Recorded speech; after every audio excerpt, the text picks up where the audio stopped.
Welcome students, हम बात करेंगे प्रॉब्लम की जो कि related application of vector equation.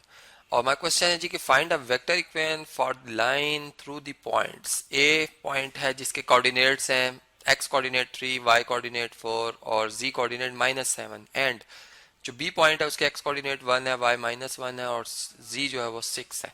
अब हम कैसे इक्वेशन जो है वो ड्राइव कर सकते हैं वेक्टर इक्वेशन लाइन की। ठीक है जी, तो देखें, हमने जब वेक्टर इक्वेशन ड्राइव करना सीखा था तो उसमें मैंने बात कही थी कि आपने एक वेक्टर लेना है कोई भी। ठीक है, अब वो वेक्टर लाइन पे भी हो सकता है, चूंकि हमने जब ये रिलेशन पढ़ा था कि एक वेक्टर दूसरे वेक्टर के साथ पैरेलल होता है तो उसमें हम A vector is equal to lambda times B vector कह रहे होते हैं। ठीक है, तो अगर लेमडा 1 हो जाए तो फिर ए और बी वेक्टर तो इक्वल हो गए, एक ही हो गए। ठीक है, तो यहाँ पर हम यूं कहेंगे कि फिर जो ये एम वेक्टर है वो ए बी वेक्टर बन जाएगा, मतलब लाइन के ऊपर ही होगा, मतलब इसी लाइन के ऊपर ये ए बी वेक्टर भी है, पॉइंट भी, मतलब ए भी सिलेक्ट किया जा सकता है, बी भी सिलेक्ट किया जा सकता है, जैसे हमने ए सिलेक्ट किया था और ये ड्राइव किया था फार्मूला। ठीक है, कि a position vector plus lambda time m vector equal to r.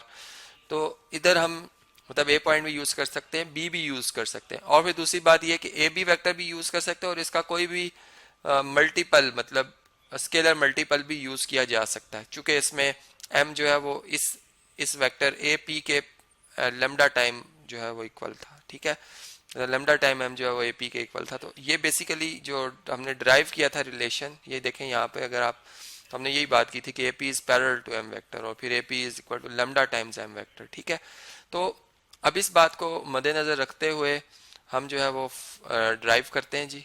तो सबसे पहले मैं इस इक्वेशन को यहाँ पर जिसे मैंने यूज करना है इसको मैं यहाँ पे रख लेता हूँ। ठीक है, और हम इसमें थोड़ा सा अपने लिए कुछ स्पेस बनाते हैं। ठीक है, क्योंकि इसको हमने अंडरस्टैंड भी करना है साथ साथ कि इसमें क्या हम चेंजिंग ला रहे हैं। ठीक है जी, तो जो चेंजिंग लाएंगे वो फिर हम उस बात को फिर अपने लिए एक और रखेंगे जहन में कि हमने इस तरह से इस क्वेश्चन को सॉल्व किया। तो सबसे पहले मैं ए बी वेक्टर फाइंड करूंगा, तो जो कि कैसे फाइंड किया जाता है, ए के रेफरेंस से बात कर रहा हूं तो बी के कोऑर्डिनेट्स में से यानी 1 -1 और 6 में से आप ए के कोऑर्डिनेट्स जो है वो माइनस कर देंगे 3 4 और -7। ठीक है, तो हमारे पास देखें एक्स कोऑर्डिनेट में से एक्स माइनस करें, 1 में से 3 माइनस करें, -2 आ जाएगा। एक्स कोऑर्डिनेट मतलब वेक्टर फॉर्म में अगर मैं लिखना चाह रहा हूँ तो मैं इस तरह से लिखूंगा -2i।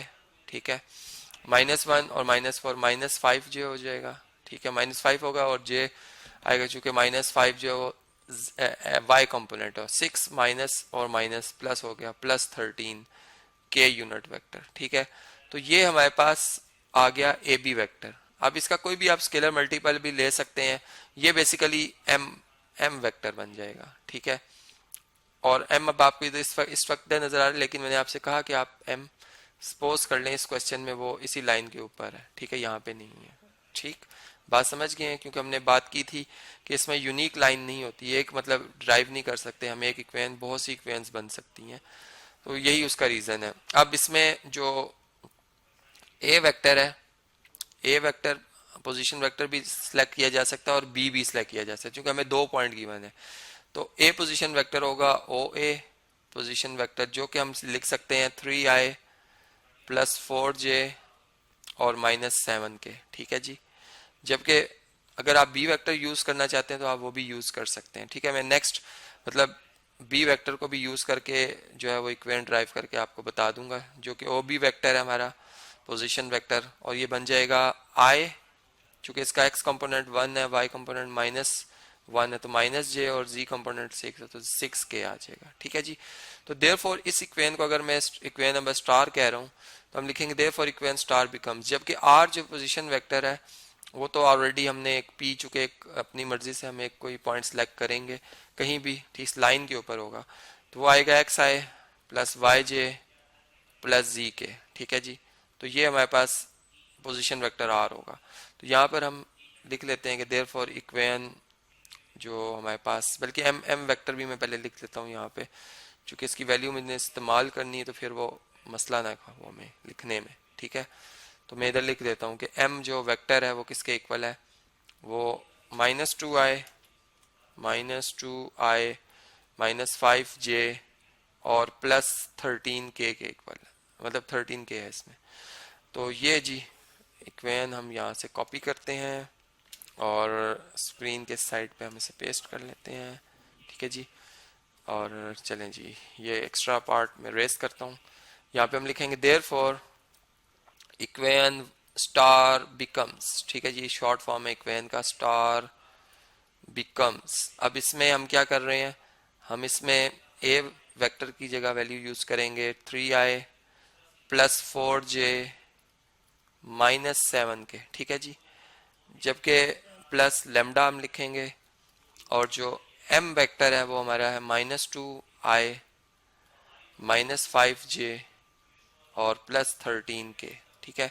और ये किसके इक्वल आएगा, r पोजीशन वेक्टर का आएगा, जिसको हम xi प्लस वाई जे प्लस जी के भी लिख सकते हैं, ठीक है जी। ये आ गई वो vector equation, required vector equation. और इसमें जो सेकंड में आपको ऑप्शन कह रहा था वो क्या हो सकता है, ठीक है। ये तो हो गया वन वन आंसर वन, ठीक है। और सेकंड जो अगर कोई आप आंसर लाना चाहते हैं, और इसका बहुत से आंसर आ सकते हैं क्योंकि इसमें आप जैसे का ए बी वेक्टर के एम वेक्टर आप कोई भी बना सकते हैं पैरेलल, क्योंकि लाइन के होगा तो कोई भी वेक्टर आ सकता है, ठीक है।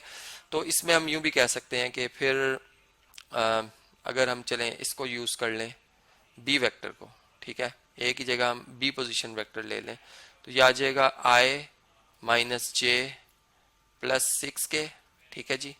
यहाँ हमने इसको लिख दिया, ठीक है।